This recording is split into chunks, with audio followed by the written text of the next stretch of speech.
الحمد لله نحمده ونستعينه ونستغفره ونؤمن به ونتوكل عليه ونعوذ بالله من شرور أنفسنا ومن سيئات أعمالنا من يهده الله فلا مضل له ومن يضلل فلا هادي له وأشهد أن لا إله إلا الله وحده لا شريك له وأشهد أن محمدًا عبده ورسوله أما بعد فأعوذ بالله من الشيطان الرجيم بسم الله الرحمن الرحيم وإذ ابتلى إبراهيم ربه بكلمات فأتمهن قال إني جاعلك للناس إماما قال ومن ذريتي قال لا ينال عهد الظالمين وقال تعالى وإذ يرفع إبراهيم القواعد من البيت وإسماعيل ربنا تقبل منا إنك أنت السميع العليم ربنا وجعلنا مسلمين لك ومن ذريتنا أمة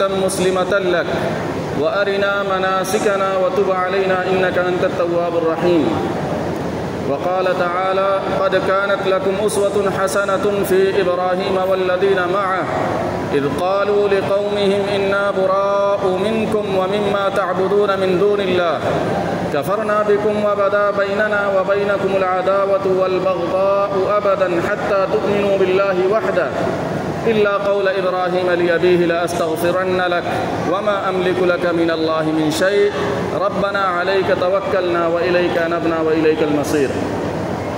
محترم حاضرین جمعہ، عید قرباں بالکل قریب آ پہنچی ہے اور اس مناسبت سے ہمارے گھروں میں عید کی تیاریاں اپنے آخری مرحلوں میں ہوں گی. خاص طور سے جانور کی قربانی کی تشخیص، اپنی استطاعت کے مطابق جانوروں کی تلاش،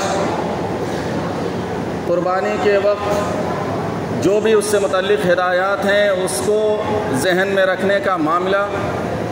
اسی طرح سے عید کی نماز کے لیے جو کچھ بھی تیاریاں کرنی ہوتی ہیں یہ ساری کی ساری چیزیں کہیں نہ کہیں چل رہی ہوں گی. اس سے متعلق ممکن ہے پچھلے ہفتوں میں آپ کے سامنے باتیں بھی آئی ہوں، اور اگر نہیں آئی ہوں گی تو ہو سکتا ہے کل عیدگاہ میں جو صاحب خطبہ دیں وہ اس سے متعلق کچھ باتیں آپ کے سامنے رکھ دیں.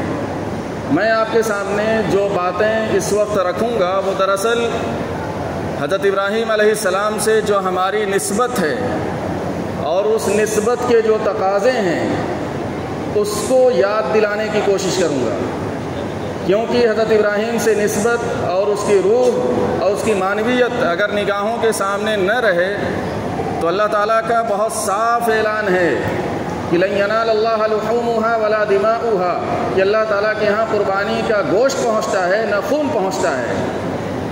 یہ دونوں چیزیں نہیں پہنچتی ہیں. تو پہنچتی کیا چیز ہے؟ وہ دراصل وہی نسبت ہے جو حضرت ابراہیم علیہ السلام سے ہم سے قائم کی گئی ہے.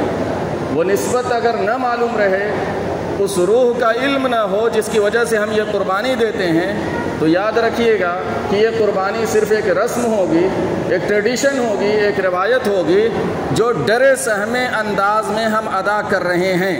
اس وقت کچھ کیفیت ہماری اسی طرح کی ہے کہ قربانی بھی ہم ڈرے سہمے انداز میں کرنے پر مجبور دکھ رہے ہیں. بھلے سے ظاہری طور پر تھوڑا سا کچھ بڑکیں مارنے کا معاملہ ہو یا کچھ لوگ جو ہے کچھ ہمت اور جرأت کی بات کر لیں، لیکن حقیقت یہی ہے کہ مجموعی طور پر ہمارا سماج اس معاملے میں پچھلے سالوں کی طرح سے اتنا جرأت یا کہہ لیں کہ اتنا اوپن نہیں ہے جتنا کہ ہونا چاہیے تھا. اور ڈر اور خوف کی نفسیات پورے ملک میں کہیں نہ کہیں ذہن اور دماغ پر کسی نہ کسی لیول پر موجود ضرور ہیں، اور اس کا احساس، اس کا اظہار مختلف موقعوں پر ہوتا بھی رہتا ہے. تو اگر روح کا علم نہ ہو یا حضرت ابراہیم علیہ السلام کی اس سنت کی ادائیگی کی پشت پر اللہ تعالیٰ ہم سے چاہتا کیا ہے اس کا علم نہ ہو، تو پھر اس طرح کے کروڑوں جانور ہر سال قربان ہوتے رہیں اور ہم قربانیاں کرتے رہیں، اس کا سوائے اس کے کہ ہم گوشت کھا لیں گے، خون بہا لیں گے، اس کے علاوہ کوئی فائدہ نہیں ہوگا، کوئی حاصل اس کے علاوہ نہیں ہوگا. آپ کے سامنے میں نے قرآن مجید کے 3 مقامات سے آیتوں کا انتخاب کر کے پیش کیا ہے. انہی تینوں آیتوں کے ذریعے سے دراصل حضرت ابراہیم سے جو ہماری نسبت ہے اور پھر اس نسبت کے نتیجے میں جو تقاضے ہمارے اوپر عائد ہوتے ہیں اسی کو یاد دلانے کی کوشش کی جائے گی۔ پہلی آیت جو میں نے آپ کے سامنے پڑھی ہے سورۃ البقرہ کی آیت 128 ہے، وَإِذِ ابْتَلَىٰ إِبْرَاهِيمَ رَبُّهُ بِكَلِمَاتٍ فَأَتَمَّهُنَّ، یاد کرو جب ابراہیم کو اس کے رب نے چند چیزوں کے ذریعے سے آزمایا اور اس آزمائش میں وہ کھرا اترے، وہ بالکل جو ہے صحیح اترے، تو اس کے بعد ہم نے اعلان کیا انی جاعلک للناس اماما، ہم تمہیں دنیا کی امامت اور قیادت کا جو ہے تاج عطا کرتے ہیں، تمہیں دنیا کا سربراہ اور دنیا کی قیادت عطا کرتے ہیں۔ یہ اتنا بڑا تاج اور اتنا بڑا اعزاز تھا اور اتنا بڑا جو ہے منصب تھا کہ اتنا بڑا منصب جو ہے کسی اور نبی کے لیے اعلان نہیں کیا گیا ہے۔ یقیناً ہمارے آخری نبی حضرت محمد صلی اللہ علیہ وسلم نبی آخر الزمان ہیں، امام الانبیاء ہیں، امام الامم ہیں اور تمام انبیاء میں سب سے اونچا مقام ہے، لیکن اس طرح کے لقب کا اعلان قرآن مجید میں نظر نہیں آئے گا۔ چنانچہ کہا کہ میں تمہیں دنیا کا امام بناتا ہوں۔ اس امامت کے تاج کے ملنے کے بعد جو پہلا رد عمل آتا ہے حضرت ابراہیم کی طرف سے، جو ریئیکشن آتا ہے وہ کیا آنا چاہیے تھا؟ میں اگر اپنے کلاس میں ٹاپ کر جاؤں یا میں ڈسٹرکٹ اعظم گڑھ کے لیول پر ٹاپ کر جاؤں یا اس سے بھی آگے بڑھ کر کے میں UPSC جو ہے وہ پاس کر لوں یا کوئی دنیا کا اور بڑا ایگزام پاس کر لوں، تو فوری طور پر میرے گھر کا کیا ریئیکشن ہونا چاہیے؟ جشن منایا جاتا ہے۔ ہمارے گھروں میں کوئی اگر نیٹ کوالیفائی کر لیتا ہے، یعنی ڈاکٹری میں ایڈمیشن کے لیے جو ٹیسٹ ہوتا ہے نیشنل ایلیجبلٹی انٹرنس ٹیسٹ، وہ کوئی کوالیفائی کر لیتا ہے تو بڑی خوشی منائی جاتی ہے، مٹھائیاں بٹتی ہیں، دیگیں چڑھتی ہیں اور بھی بہت کچھ ہوتا ہے، سینے بھی ٹھونکے جاتے ہیں کہ ہمارے گھر میں بھی جو ہے اس طرح سے یہ اعزاز مل گیا ہے۔ تو خوشی کا اظہار ہوتا ہے کسی بھی کامیابی پر، یہ عمومی طور پر ہم دیکھتے ہیں۔ حضرت ابراہیم کو اتنا بڑا مقام مل رہا ہے تو رد عمل کیا آ رہا ہے؟ فوراً سوال وَمِن ذُرِّيَّتِي، کیا یہ امامت اور قیادت میری نسلوں کو بھی ملے گی، میرے خاندان کو بھی یہ ملے گی؟ اگلا سوال فوراً کیا ہے، یعنی میں تو ٹھیک ہے مجھے مل گئی لیکن میرے بعد؟ یاد رکھیے گا کتنا ہی خراب یا اچھا باپ ہو، وہ کبھی بھی یہ نہیں چاہے گا کہ میرے بعد آنے والی جو نسل ہے وہ مجھ سے کمتر ہو، وہ لازماً یہ چاہے گا کہ میرے بعد آنے والی جو نسل ہے مجھ سے 4 قدم آگے جائے۔ کسی کا باپ اگر چور رہا ہو، ڈاکو رہا ہو، وہ بھی بالکل نہیں چاہے گا کہ میرا بیٹا یا میری نسلیں جو ہے اس پروفیشن میں آئیں، بلکہ اچھائی کی جانب ہی اس کی خواہش ہوگی۔ اور اگر کوئی اچھا شخص ہو تو وہ کبھی نہیں یہ خواہش کرے گا کہ میری نسلیں خراب ہو جائیں۔ چنانچہ نسلوں کا خیال رکھنے کا معاملہ حضرت ابراہیم اس وقت نہیں بھولتے ہیں جب سب سے بڑا اعزاز مل رہا ہے اور سب سے زیادہ زندگی میں خوشی کا موقع ہو رہا ہوگا کہ اتنا بڑا منصب مجھے مل رہا ہے، لیکن اس وقت جو دماغ میں ہے، ذہن میں، وہ یہ ہے کہ یہ جس راستے پر میں چلا ہوں یا جو مجھے ملا ہے یہ میری نسلوں کو ملے گا یا نہیں ملے گا۔ اللہ تعالیٰ نے صاف کہا کہ دیکھو یہاں کوئی رشتہ داری نہیں ہے، میری کوئی تعلق نہیں ہے، کوئی خاص تمہارے یہاں میرا ایسا معاملہ نہیں ہے کہ تمہاری بات کی نسلوں کو بھی ملے گا۔ صاف کہا ان لا ینال عہد الظالمین، کہ بے وفاؤں کے لیے میرا کوئی وعدہ نہیں ہے، بے وفاؤں کے لیے، غداروں کے لیے مجھ سے کوئی تعلق نہیں ہے، کوئی وعدہ نہیں ہے۔ نتیجہ کیا نکل کر کے آ رہا ہے؟ یا کہہ لیں کہ حضرت ابراہیم کی زندگی کا خلاصہ اگر میں ایک لفظ میں کہوں یا ایک جملے میں کہوں تو وہ صرف یہ ہوگا، اللہ تعالیٰ سے غیر مشروط وفاداری، انکنڈیشنل وفاداری، زندگی کے کسی بھی موڑ پر ہو، کسی بھی معاملے میں ہو، ہر وقت نگاہوں کے سامنے اللہ تعالیٰ کی خوشنودی، بس ختم۔ اس کے بعد معاملہ کانسیکوینسز کیا ہوتے ہیں، نتائج کیا ہوتے ہیں، رزلٹ کیا آتا ہے، کوئی مطلب نہیں اس سے۔ چنانچہ جب اللہ تعالیٰ کی وحدانیت کا انہیں علم ہوا، اللہ تعالیٰ کے مقام و مرتبے کا انہیں علم ہوا، اور یہ علم اللہ تعالیٰ نے کے ہی ذریعے سے انہیں ہوا، تو اس کے بعد پوری آخر تک ہم زندگی اٹھا کر کے دیکھ لیتے ہیں کہ اللہ تعالیٰ سے وفاداری کے اس عہد و پیمان کو جس طرح سے نبھایا ہے، اس میں نہ باپ رکاوٹ بن سکے، نہ سماج رکاوٹ بن سکا، نہ حکمراں رکاوٹ بن سکا، اور نہ بال بچے رکاوٹ بن سکے۔ جتنی رکاوٹیں ہو سکتی تھیں، چاہے وہ محبت کی رکاوٹ ہو یا ظالم کے ظلم کی رکاوٹ ہو، کوئی رکاوٹ اس وفاداری کو روک نہ سکی یا کہہ لے توڑ نہیں سکی۔ تھوڑا تھوڑا میں آپ کو بتا دیتا ہوں، اور ذرا سا اپنی جگہ پر اپنے مقام پر رہ کر کے سوچئے گا کہ اللہ تعالیٰ کبھی اس طرح کی صورتحال سے ہمیں دو چار کر دے تو ہمارا رویہ کیا ہو۔ یہ فیصلہ آپ کے اوپر ہوگا، ہماری نسلوں پر، ہمارے نوجوانوں پر ہوگا، بزرگوں پر ہوگا۔ اللہ تعالیٰ کی جانب سے انہیں ہدایت ملتی ہے، نبی بنایا جاتا ہے، تو انبیاء کا یہ طریقہ رہا ہے کہ وہ آغاز اپنے گھر سے کرتے ہیں۔ ایسا نہیں ہوگا کہ ان کو ہدایت یا ان کو نبوت ملی، ان کو وحی ان کے اوپر آنا شروع ہوئی تو اپنے گھر کو چھوڑ کر کے کہیں اور 200-400 کلومیٹر دور جا کر کے لوگوں کو رہنمائی کریں، نہیں، آغاز اپنے گھر سے۔ آج تمام انبیاء کے سلسلے میں یہی بات مل رہی ہے، اپنے گھر سے۔ چنانچہ ان کے گھر میں سب سے بڑے کون تھے؟ کسی بھی شخص کے لیے سب سے بڑے وہ ہوتے ہیں جو ان کے سرپرست ہوتے ہیں، گارجین ہوتے ہیں۔ سرپرست اور گارجین میں پہلے نمبر پر کون آتے ہیں؟ باپ آتے ہیں، باپ آتے ہیں۔ اور حضرت ابراہیم کے باپ بھی کون ہیں؟ وقت کے حکمراں کے بعد دوسرا جسٹ انہی کا نمبر ہے،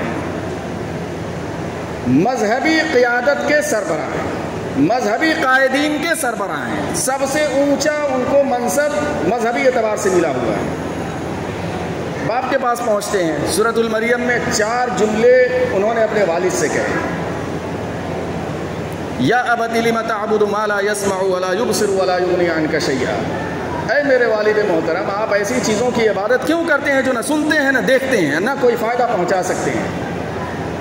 یا ابت لا تعبد الشیطان، اے میرے والد محترم شیطان کی پیروی نہ کریے۔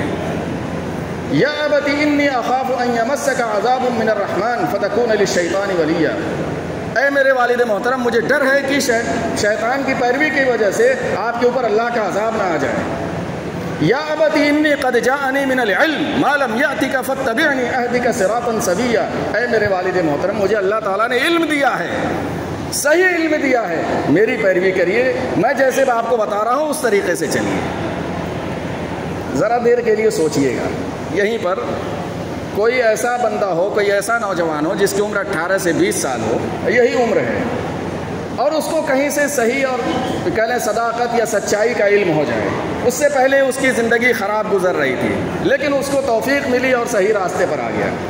اتفاق کی بات یہ ہے کہ اس کے گھر میں اس کے والد بھی غلط راستے پر ہیں، ان کی زندگی اسلام کے مطابق نہ گزر رہی ہے، اور وہ بیٹا گھر میں آ کر کے اپنے والد سے کہے، اے والد محترم، اے ابا جان، میں نے کچھ تعلیم حاصل کی ہے، کچھ میں نے پڑھ لکھ لیا ہے، میں دیکھ رہا ہوں اس کی روشنی میں کہ آپ غلط ٹریک پہ جا رہے ہیں، آپ غلط راستے پر جا رہے ہیں، ایسا ہے کہ آپ اس راستے کو چھوڑ کر کے اس راستے پر آ جائیے جو میں بتا رہا ہوں۔ ہاتھ پر دل پر ہاتھ رکھ کر کے پوچھئے گا، اگر یہاں سے کوئی نوجوان کھڑا ہو کہ اپنے گھر میں اپنے اس طرح کے والد کو میٹھے انداز میں بتانے کی کوشش کرے تو کتنے باپ کا جگرا ہے کہ وہ اپنے بیٹے کی بات تسلیم کر لیں۔ یہاں تو قدم قدم پر انانیت ہمارے یہاں رہتی ہے، کتنی انانیت کا مظاہرہ ہم مختلف موقعوں پر دیکھتے ہیں۔ میں یہ امید کر سکتا ہوں، یہ خوش فہمی پال سکتا ہوں کہ اس گاؤں کے، اس علاقے کے لوگ اگر ان کے یہاں چاہے ان کی عمر 60-65 سال ہو اور ایک 18 اور 20 سال کا ایک شخص یا ایک نوجوان اگر صحیح بات کہے تو اس کو کھلے دل سے تسلیم کریں گے، میں یہ خوش فہمی پال سکتا ہوں۔ لیکن حقیقت یہ ہے کہ اس کے معاملہ اس کے بالکل برعکس، اس کے بالکل الٹا ہوتا ہے۔ گھر میں اگر وہ بندہ اس طریقے کی بات کرتا ہے، وہ نوجوان یہ بات کرتا ہے تو جملہ کیا آتا ہے؟ جمعہ 8 دن ہوا نہیں ہے، بڑے پڑھویا ہو گئے ہیں۔ سماج میں کچھ بات کہنے لگے کہ جمعہ 8 دن ہوا نہیں ہے، نئے نئے عالم بنے ہیں، بڑی بدکہی کریں۔ اسی سے ملتے جلتے جملے اور الفاظ جو ہے ہماری نئی نسل کو سننے کو ملیں گے، اور ہمارے بڑے لوگ اسی طرح کے جملے استعمال کریں گے۔ یہ دیکھنے میں، یہ سننے میں باتیں آئی ہیں، یہ کوئی ایسی بات نہیں ہے جو عام نہ ہو۔ حضرت ابراہیم جب یہ بات کہہ چکے ہوتے ہیں تو باپ کی طرف سے جانتے ہیں کیا رد عمل آتا ہے؟ ریئیکشن کیا آتا ہے؟ یہ آتا ہے کہ ہاں بیٹا بہت اچھی بات تم کہہ رہے ہو، بہت اچھی بات کہہ رہے ہو، صحیح کہا، اب تک مجھے کچھ نہیں پتا تھا، اتنی بڑی قیادت اور اتنا بڑا منصب مجھے ایسے ہی مل گیا تھا، ہاں میں تمہاری بات تسلیم کر لیتا ہوں۔ نہیں، کیا کہا؟ یا ابراہیم لئن لم تنتہی لأرجمنک وہجرنی ملیا، قال اراغب انت عن آلہتی یا ابراہیم لئن لم تنتہی لأرجمنک وہجرنی ملیا۔ اے ابراہیم، مجھے اپنے معبودوں سے تم متنفر کر رہے ہو، دور کر رہے ہو، اگر تم نے اپنی زبان بند نہ کی اور باز نہ آ گئے تو پتھر مار مار کر کے ختم کر دوں گا، چل نکل گھر سے، چل نکل یہاں سے، وہجرنی ملیا، چل نکل یہاں سے، دوبارہ نظر مت آنا۔ جو ہم ڈانٹ کر کے اپنے بیٹوں کو بھگائیں کبھی نا، بالکل یہی انداز قرآن کا ہے کہ چل نکل یہاں سے، نظر مت آنا دوبارہ مجھے سمجھانے کے لیے۔ یہ رویہ ہے۔ بیٹے کی حیثیت سے ابراہیم نے کہا قال ساستغفر لک ربی، کہ میں آپ کے لیے اپنے رب سے مغفرت طلب کروں گا، یہی کر سکتا ہوں، اور اب میں آپ سے اور آپ کے معبودوں کو چھوڑ کر کے گھر سے نکل رہا ہوں۔ اور نوجوانی کے عالم میں اپنے گھر سے وہاں سے نکل گئے، گھر چھوڑا۔ اس زمانے میں سال میں 1 دن 2 دن 4 دن 9 دن 15 دن کے میلے لگتے تھے، اور ان میلوں میں تقریباً جو ہے آس پاس کے یا ملک کے اکثر لوگ وہاں پر پہنچتے تھے، اور وہاں پر مختلف قسم کے ڈسکشن، مختلف قسم کی باتیں آپ کو اگر سمجھنا ہو تو سمجھ سکتے ہیں۔ جیسے حج کا پورا معاملہ ہے، دنیا بھر سے لوگ پہنچتے ہیں۔ بھارت میں کمبھ کا جو میلہ ہے آپ اس کو دیکھ سکتے ہیں، کہاں سے لوگ پہنچتے ہیں، وہاں پر بہت ساری باتیں ہوتی ہوں گی۔ تو اس طرح کی جگہوں پر اپنی بات پہنچانے کے لیے بہت اچھا موقع رہتا ہے۔ چنانچہ حضرت ابراہیم نے اپنے سماج کے اس میلے والی جگہ پر پہنچے اور سمجھانے کے لیے ایک ٹرک اپنائی، ایک طریقہ اپنایا۔ وہ طریقہ کیا تھا؟ رات میں دیکھا کہ بھائی چاند نکلا ہے، خوب بڑا سا وہ ستارہ نکلا ہے ایک چمکتا ہوا، بہت سارے ستارے ہوتے ہیں لیکن کچھ زیادہ چمکیلے ہوتے ہیں، کچھ زیادہ جو ہے وہ روشن ہوتے ہیں۔ تو چمکتا ہوا ستارہ دیکھا تو کہا کہ یار لوگوں چلو مان لیتے ہیں اس کو، بڑا دکھ رہا ہے، چمک بھی زیادہ رہا ہے، لگتا ہے کہ طاقتور یہ زیادہ ہے۔ تو کہا ہاں صحیح بات، لگ تو رہا ہے ایسا۔ اس کے تھوڑی ہی دیر بعد 1-2 گھنٹہ گزرا ہے تو چاند نکل آیا، وہ سب سے بڑا دکھا گیا، نہیں یار یہ تو ہلکا ہے، یہ زیادہ بڑا دکھ رہا ہے، چلو اس کو مان لیتے ہیں اپنا خدا ہے۔ اور اس کے بعد 4-6 گھنٹہ گزرا، رات ختم ہوئی، صبح ہوئی تو دیکھا چمچماتا ہوا سورج نکل آیا، اور سورج نے تمام کی روشنی اپنے اندر ہضم کر لی۔ دوسرے ستاروں سیاروں کی تو اپنی روشنی ہی نہیں ہوتی ہے، وہ دوسروں سے لی ہوئی ہے۔ خیر ان سب کے سامنے، سورج کے سامنے سب کا پتہ صاف ہو گیا، کیا ارے یہ تو سب سے بڑا ہے، ہونا وہ یہی ہے ہمارا خدا، مان لیتے ہیں اس کو۔ دیکھا شام ہوتے ہوتے یہ 24 گھنٹے ڈسکشن چلا ہے۔ آپ امیجن کریں کہ یہ ڈسکشن، یہ بحث و مباحثہ چل رہا ہے، اور حضرت ابراہیم لوگوں کے ذہن کو اس جگہ پر لے کے آ رہے ہیں جہاں پر ان کے لیے کوئی بھاگنے کا راستہ نہ ہو سوائے جہالت کے انکار کے، اور پورا کا پورا حق ادا ہو جائے اور حجت پوری ہو جائے۔ شام میں جب دیکھا کہ سورج بھی ڈوب گیا، 24 گھنٹے کی اس پورے کے پورے بحث میں، پورے ڈسکشن میں نتیجہ یہ نکلا کہ سب کے سب بے حیثیت ہیں، تو اعلان کیا، پوری قوم کے سامنے اعلان کیا، انی وجہت وجہی للذی فطر السماوات والارض حنیفا۔ یہ دعا ہم قربانی کے موقع پہ پڑھیں گے، انی وجہت وجہی للذی فطر السماوات والارض حنیفا وما انا من المشرکین، کہ میں اپنے آپ کو یکسو کر کے اپنے رب کی جانب کر رہا ہوں، میں مشرکوں میں سے نہیں ہوں گا۔ جان لو اے ستارہ پوجنے والوں، اے چاند کے پجاریوں، اے سورج کے پجاریوں، میں تمہارے ساتھ بالکل نہیں رہ سکتا، تمہارے ساتھ میرا کوئی تعلق نہیں۔ اب اس کے بعد پھر بحث چلی، اسی کے آگے یہ آیت جو پڑھ رہا ہوں اسی کے آگے کی آیت ہے، وحاجہ قوم، ان کی قوم نے ان سے بحث شروع کر دی، قال تحاجونی فی اللہ، اللہ کے معاملے میں اس سے بحث کر رہے ہو تم لوگ، جبکہ اس نے مجھے ہدایت دی ہے، مجھے رہنمائی دے دی ہے۔ ولا اخاف ما تشركون به شيئا، اور جن لوگوں کو تم شریک ٹھہراتے ہو میں ذرہ برابر ڈرنے والا نہیں ہوں۔ اور پھر اگلی آیت میں کہا وَكَيْفَ أَخَافُ مَا أَشْرَكْتُمْ وَلَا تَخَافُونَ أَنَّكُمْ أَشْرَكْتُمْ بِاللَّهِ، میں کیسے تمہارے ان معبودوں سے ڈر جاؤں جبکہ تم میرے رب سے نہیں ڈر رہے ہو، ذرا بھی ڈر اور خوف نہیں ہے۔ تو یہ بحث ہو رہی ہے، یہ ڈسکشن ہو رہا ہے، کس سے ہو رہا ہے؟ مشرک اقوام سے ہو رہا ہے۔ یہیں رک کر کے 1 منٹ سوچ لیجئے، یہ پوری مسجد یہاں بیٹھے ہوئے یہ مسلمان ہیں، اس میں جوان بھی ہیں، بوڑھے بھی ہیں، پڑھے لکھے بھی ہوں گے اچھے خاصے، پڑھا لکھا گاؤں مانا جاتا ہے جے راج پور۔ کتنے لوگوں کے اندر یہ درد ہے کہ اپنے آس پاس جو 80% کے قریب مشرک اقوام اس بھارت میں ہیں، اور بھارت شرک کے معاملے میں مرکز ہے پورے دنیا کا، ہمت ہے، جرأت ہے بات کرنے کی۔ 34 کروڑ کے قریب یہاں پر خدا بنا کر کے لوگوں نے اپنے آپ کو سب سے نیچے کر لیا، اپنے مقام و مرتبے کو کھو دیا ہے۔ اور تو اور اب حالت یہ ہو رہی ہے کہ طاقت اور قوت کے زور پر ہم سے شرکیہ نعرے زبردستی لگوانے پر مجبور کیا جا رہا ہے۔ یہ عالم پیدا ہو گیا، یہ صورتحال پیدا ہو گئی ہے۔ کہیں پر ٹکنے کی پوزیشن میں ہم نظر آ رہے ہیں؟ ہاں، دیکھنا ہو تو بہت نظر آ جائے گا، کسی مسلک کو گمراہ کرنا ہو تو بہت آسانی سے ابھی بھی پروگرام ہو جاتے ہیں، کسی مسلک کو اسلام سے خارج کرنا ہو تو وہ بھی پروگرام ہمیں نظر آ جاتے ہیں، لیکن دنیا کی 75% آبادی شرک میں مبتلا ہے، زبان بند ہو جاتی ہے۔ حضرت ابراہیم کی نسبت کا دعویٰ رکھنے والی شرک میں اور مشرکین کے سلسلے میں اتنا نرم واقع ہوگی، یہ شاید بھارت کے علاوہ کہیں اور نظر نہ آئے۔ اچھے خاصے پڑھے لکھے لوگ، میں چاہوں تو یہیں 4-5 نام گنا دوں گا، اچھے خاصے لوگ گورنر بنے، وی سی بنے، اور اس کے بعد صاحب کیا ہے، وہ بڑے مندر میں، وہ ایودھیا کے مندر میں، وہ ظلم کی جگہ جہاں پر وہ مندر بنا ہوا ہے، گھٹنے ٹیک کر کے گھسیٹتے ہوئے ہاتھ جوڑ کر کے جا کر کے مالا چڑھاتے ہیں۔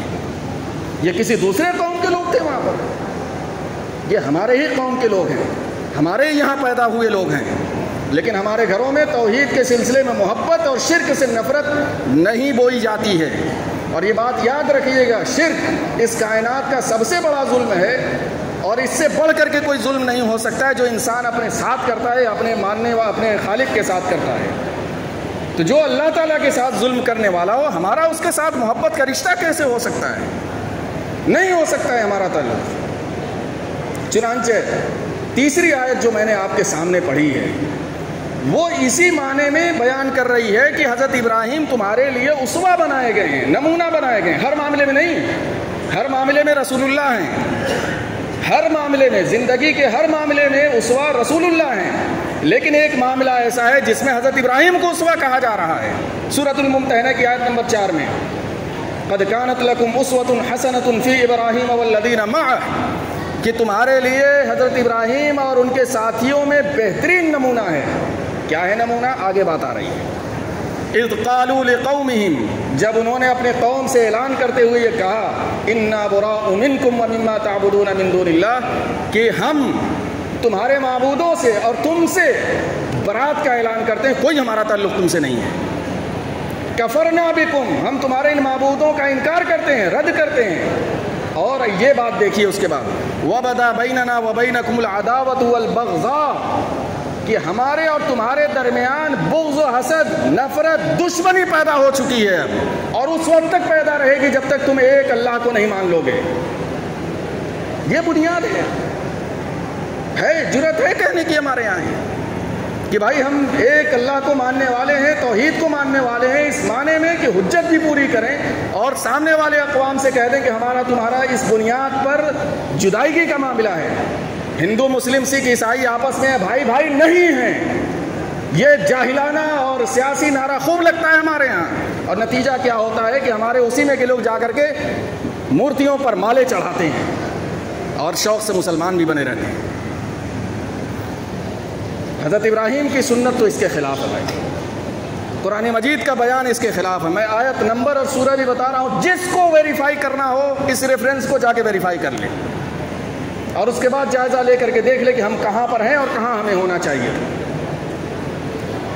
آخری بات، سورۃ البقرہ کی آیت میں نے آپ کے سامنے تلاوت کی تھی، اس میں حضرت ابراہیم سے ہماری نسبت کو بتایا گیا ہے، اور اس نسبت کے نتیجے میں تقاضا کیا ہے سورہ حج کی آخری آیت میں بتایا گیا ہے۔ ان دونوں کو ملا کر کے میں 5 منٹ میں خلاصہ کر کے گفتگو ختم کر دیتا ہوں۔ حضرت ابراہیم اور اسماعیل جب خانہ کعبہ کی دیوار اٹھا رہے تھے تو اس وقت ان کی زبان پر جو کلمات جاری تھے، جو چیزیں چل رہی تھیں، وہ کیا تھیں؟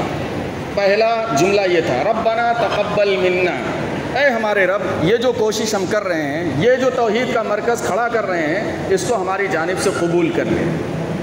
اس کو قبول کر لے. تو سننے والا ہے, جاننے والا, بہت اچھے سے جانتا ہے کہ ہماری نیت کیا ہے. اب دیکھیے آگے, دونوں نبی ہیں, حضرت ابراہیم بھی نبی ہیں, حضرت اسماعیل بھی نبی ہیں, باپ بھی نبی, بیٹا بھی نبی ہے, لیکن اپنی نبوت اور اپنی مسلمانیت پر فخر نہیں کر رہے ہیں, بلکہ کیا کہہ رہے ہیں, ربنا وجعلنا مسلمین لک, اے ہمارے رب ہمیں مسلمان بنا کے رکھنا. کیا نبی غیر مسلم بھی ہو سکتا ہے؟ نہیں ہو سکتا ہے. باپ نبی, بیٹا نبی, دونوں دعا کر رہے ہیں, اے ہمارے رب ہمیں مسلمان بنا کے رکھنا. اب پھر دیکھیے یہاں پر جتنے یہ مسلمان بیٹھے ہوئے ہیں, جو خواہش اس کے بعد یا جو دعا حضرت ابراہیم نے کی ہے وہی ہماری اس نسل کی بھی ہونی چاہیے. وَمِن ذُرِّيَّتِنَا أُمَّةً مُسْلِمَةً لَكَ, اور ہماری نسلوں میں امت مسلمہ کھڑا کرنا, یعنی ہماری نسلیں بھی مسلمان رہیں. یہ دوسری دعا ہے. اس کے بعد تو صرف دعا سے کام نہیں چلے گا, مرکز تعمیر کیا ہے. لوگ مسلمان رہیں, مسلمان برقرار رکھنے کے لیے جدوجہد اور کوشش کرنی پڑتی ہے. اس کے لیے اپنے ایک بیٹے کو مکہ میں آباد کیا, حضرت اسحاق دوسرے بیٹے کو فلسطین میں آباد کیا, اپنے بھتیجے حضرت لوط کو اردن میں لے جا کے آباد کیا. یہ تینوں جو ہے ٹرائنگل بنتے ہیں کہ یہاں سے اس وقت دنیا کے تجارتی قافلے گزرتے تھے کہ جو بھی یہاں سے گزریں گے ان کو دعوت توحید دی جائے گی, اللہ تعالیٰ کی جانب ان کو دعوت دی جائے گی. یہ کوشش چھوڑ کر کے گئے اور یہ دعا کیے کہ میری نسلوں میں سے امت مسلمہ, یہ ہم امت مسلمہ ہیں, کوئی اور نہیں ہے. یہ حضرت ابراہیم کی دعا کا نتیجہ ہم جو یہاں بیٹھے ہوئے ہیں. اور تو اور آگے دیکھیے, ربنا وبعث فیہم رسولا, اے ہمارے رب اس امت مسلمہ میں یا ہماری نسل میں ایک رسول اٹھا کھڑا کرنا. وہ کون رسول ہے؟ وہ کوئی اور نہیں, نبی آخر الزماں ہیں. نبی آخر الزماں ہمارے جو پیغمبر اور آخری رسول اور آخری نبی ہیں, ان کی آمد کی دعا حضرت ابراہیم نے کی ہے. اور احادیث کے مطابق حضرت ابراہیم تک رسول اللہ کا نسب جا کر کے جڑتا ہے, ڈائریکٹ نسب جڑتا ہے وہاں تک جا کر کے. تو نسبی تعلق بھی ہے اور اس کے بعد نبوی تعلق بھی ہے اور اس کے بعد مقصدی اور نسب العین کا بھی تعلق ہے. وہ تعلق کیا ہے؟ ربنا وبعث فیہم رسولا منہم یتلو علیہم آیاتہ ویزکیہم ویعلمہم الکتاب والحکمہ. دلوں کی صفائی, دستور زندگی, اللہ کے ہدایت کے مطابق زندگی گزارنے کا طریقہ اور کیسے اس کو برتنا ہے, یہ طریقہ. سورہ حج کی آخری آیت کا ترجمہ پڑھ کے ختم کر دے رہا ہوں. وجاہدوا فی اللہ حق جہادہ هو اجتباکم وما جعل علیکم فی الدین من حرج ملۃ ابیکم ابراہیم هو سماکم المسلمین من قبل وفی ھذا لیکون الرسول شہیدا علیکم وتکونوا شہداء علی الناس فاقیموا الصلاۃ وآتوا الزکاۃ واعتصموا باللہ هو مولاکم فنعم المولا ونعم النصیر. کہ اللہ کے راستے میں جیسا جہاد کرنے کا حق ہے اس طریقے سے جہاد کریے. یعنی حق گوئی سے آغاز ہوتا ہے اس کا. کسی کے اندر لکھنے کی صلاحیت ہے وہ تو حق لکھے, بولنے کی صلاحیت ہے تو حق بولے, اور اگر طاقت اور قوت حاصل ہو جاتی ہے تو ڈنڈے کی طاقت کے ذریعے سے حق کو غالب کرے. اس کے بعد کہا کہ یہ کوئی تنگی والی بات نہیں بتائی جا رہی ہے, کوئی مشکل کام نہیں دیا جا رہا ہے, اور اپنے باپ ابراہیم کے راستے پر قائم ہو جاؤ. ملت ابیکم ابراہیم, حضرت ابراہیم کو ہمارا باپ قرار دیا گیا. اور ہوا سماکم المسلمین, ہمارا نام مسلمان حضرت ابراہیم کا رکھا ہوا ہے. درجنوں نسبتیں نکل کے آ جائیں گی, یہ چند نسبتیں آپ کے سامنے رکھی گئی ہیں. اس کے بعد کہا ہوا سماکم المسلمین, آگے کہا لیکون الرسول شہیدا علیکم وتکونوا شہداء علی الناس. تمہارا کام یہ ہے کہ تم لوگوں پر حق کے گواہ بنو اور یہ کہہ سکو آخرت میں کہ ہم نے لوگوں کو حق پہنچا دیا, لوگوں تک حق کو بیان کر دیا. اور یہ حق بیانی کے لیے جس طاقت اور قوت کی ضرورت ہے وہ تین چیزوں کے ذریعے سے آئے گی. فاقیموا الصلاۃ, نماز کا قیام, وآتوا الزکاۃ, زکوٰۃ کی ادائیگی, واعتصموا باللہ, تمام طرف سے اپنے آپ کو کاٹ کر کے اللہ تعالیٰ کی طرف یکسو ہو جانا. اللہ تعالیٰ سے وفاداری, جو بات میں نے کہی تھی حضرت ابراہیم کی زندگی کا سب سے اہم پارٹ ہے. واعتصموا باللہ, اللہ تعالیٰ کو مضبوطی سے پکڑ لو. فنعم المولا ونعم النصیر, کیا ہی بہترین وہ مددگار ہے اور کیا ہی بہترین وہ گارجین ہے, سرپرست ہے, پروٹیکٹر ہے, گارڈ ہے, جو کہہ لیں اس کے لیے پازیٹیو ساری ایٹریبیوٹس اس کے ساتھ جڑی ہوئی ہیں. اللہ تعالیٰ ہمیں حضرت ابراہیم علیہ السلام کی زندگی کے مشن کو سمجھنے اور جو انہوں نے چھوڑا ہے, جو نسبت ہماری ہے, اس کو سمجھنے کی توفیق عطا فرمائے. یہ قربانی صرف اور صرف جانور کی قربانی نہ بنے بلکہ اپنے مقصد کو سمجھنے اور اس کو جاننے کے ساتھ ساتھ آگے لے کر کے بڑھنے کی کچھ تڑپ اور اگر ہمت پیدا ہو جائے، توفیق مل جائے، تو یہ بہت بڑی بات ہوگی۔ اقول قولی ھذا واستغفر اللہ لی ولکم اجمعین فاستغفروہ انہ ھو الغفور الرحیم۔